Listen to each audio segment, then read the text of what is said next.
Nous avons le plaisir d'accueillir en studio Monsieur le Doyen Pascal Roger. Bonjour Monsieur le Doyen. Bonjour Jean-Pierre.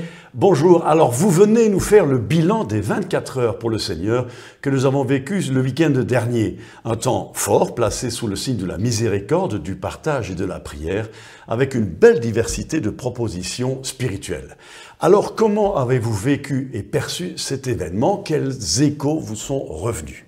On l'avait présenté comme étant non seulement un temps fort de ce carême, mais également un temps fort de cette année sainte, en plus dans une église qui est une église jubilaire pour le diocèse de Namur, et nous pouvons nous réjouir de ce que nous avons vécu. L'objectif est largement atteint.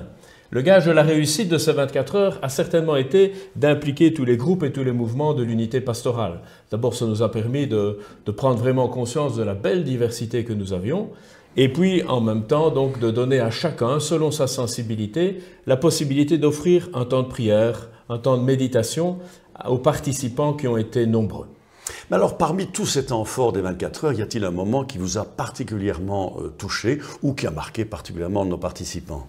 Alors, évidemment, c'est selon la sensibilité de chacun. Et là, l'offre était très diversifiée, à la fois dans la grande tradition de l'Église, avec la liturgie des heures, avec bien sûr l'adoration et la proposition du sacrement de la réconciliation, qui est au cœur du projet des 24 heures, mais aussi des temps de prière avec toutes les sensibilités, depuis la communauté africaine, en passant par le grégorien, mais aussi la communauté ukrainienne.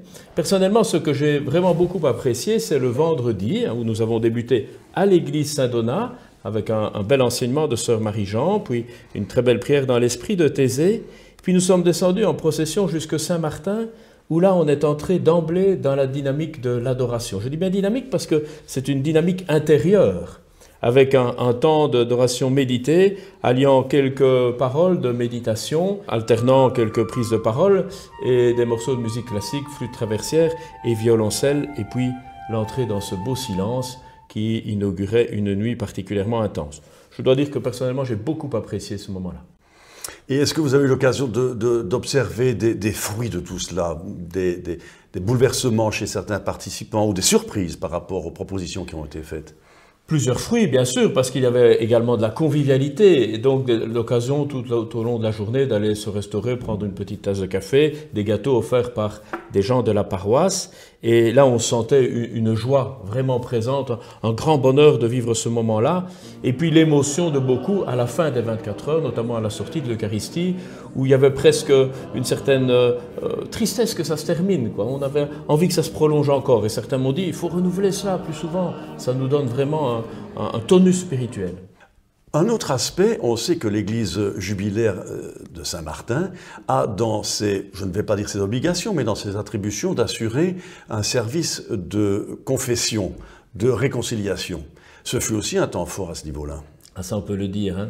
Donc, nous avions relevé le défi d'offrir le sacrement du pardon tout au long de la journée du samedi, plus une célébration de la réconciliation dans l'après-midi avec rencontre individuelle et absolution individuelle. Et là, les confesseurs n'ont pas chômé, hein. Donc, on a eu là vraiment un temps d'accueil pour ce sacrement, de redécouverte pour un certain nombre de cette vraiment grâce de la miséricorde qui est offerte dans ce sacrement.